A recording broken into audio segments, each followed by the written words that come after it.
خداوند کے زندہ پاک کلام میں سے دوسرا سلاطین اس کا دوسرا باب، ایلیا کا آسمان پر اٹھایا جانا۔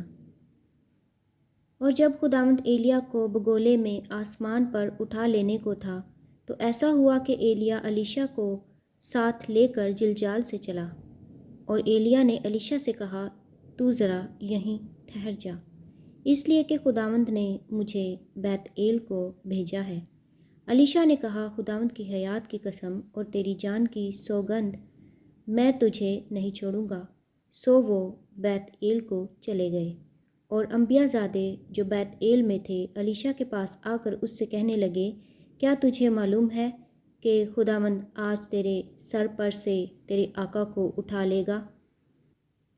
اس نے کہا، ہاں میں جانتا ہوں، تم چپ رہو۔ اور ایلیا نے اس سے کہا، الیشا تو ذرا یہیں ٹھہر جا، کیونکہ خداوند نے مجھے یریحو کو بھیجا ہے۔ اس نے کہا، خداوند کی حیات کی قسم اور تیری جان کی سوگند، میں تجھے نہیں چھوڑوں گا۔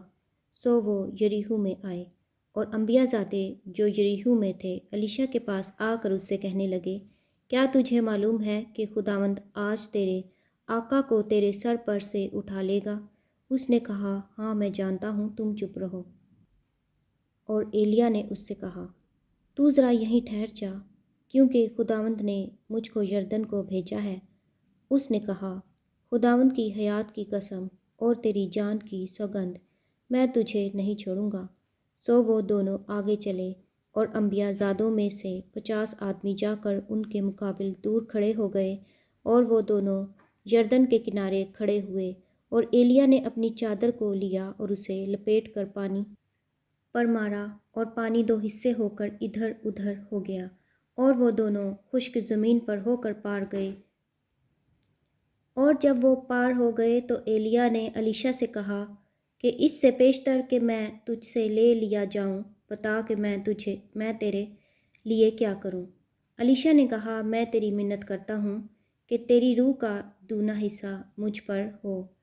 اس نے کہا، تو نے مشکل سوال کیا، تو بھی اگر تو مجھے اپنے سے جدا ہوتے دیکھے تو تیرے لیے ایسا ہی ہوگا، اور اگر نہیں تو ایسا نہ ہوگا۔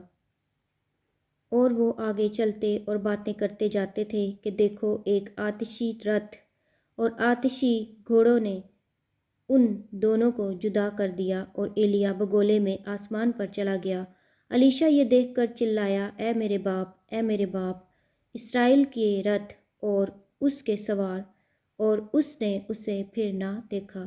سو اس نے اپنے کپڑوں کو پکڑ کر پھاڑ ڈالا اور 2 حصے کر دیا، اور اس نے ایلیا کی چادر کو بھی جو اس پر سے گر پڑی تھی اٹھا لیا، اور الٹا پھرا اور یردن کے کنارے کھڑا ہوا، اور اس نے ایلیا کی چادر کو جو اس پر سے گر پڑی تھی لے کر پانی پر مارا، اور کہا کہ خداوند ایلیا کا خدا کہاں ہے؟ اور جب اس نے بھی پانی پر مارا تو وہ ادھر ادھر 2 حصے ہو گیا، اور الیشا پار ہوا۔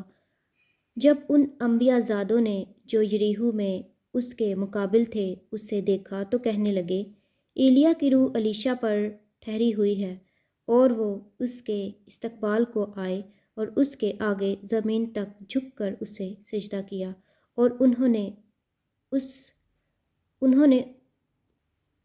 اس سے کہا، اب دیکھ، تیرے خادموں کے ساتھ 50 زوراور جوان ہیں، ذرا ان کو جانے دے کہ وہ تیرے آقا کو ڈھونڈیں، کہیں ایسا نہ ہو کہ خداوند کی روح نے اسے اٹھا کر کسی پہاڑ پر یا کسی وادی میں ڈال دیا ہو۔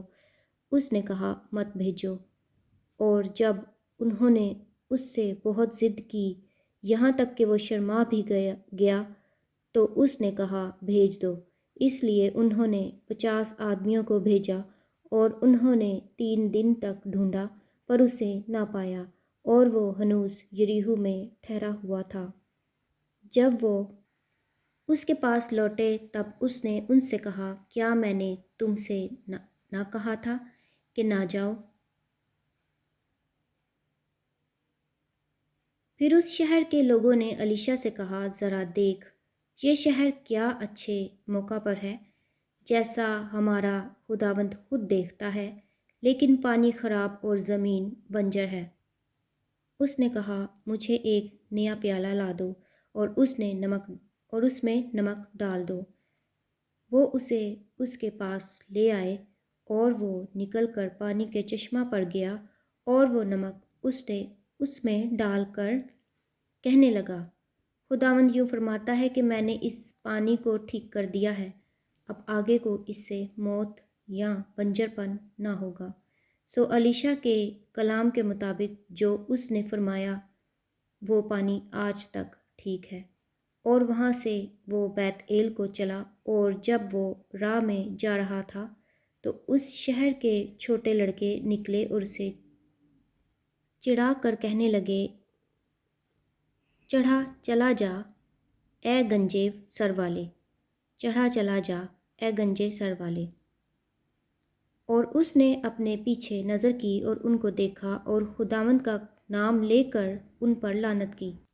سو بن میں سے 2 رچھنیاں نکلیں اور انہوں نے ان میں 42 بچے پھاڑ ڈالے۔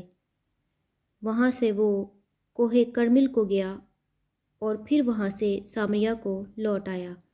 خداوند کے زندہ پاک کلام کے پڑھے اور سنے جانے پر خداوند کی خاص برکت ہو۔ خدا کا شکر ہو، آمین۔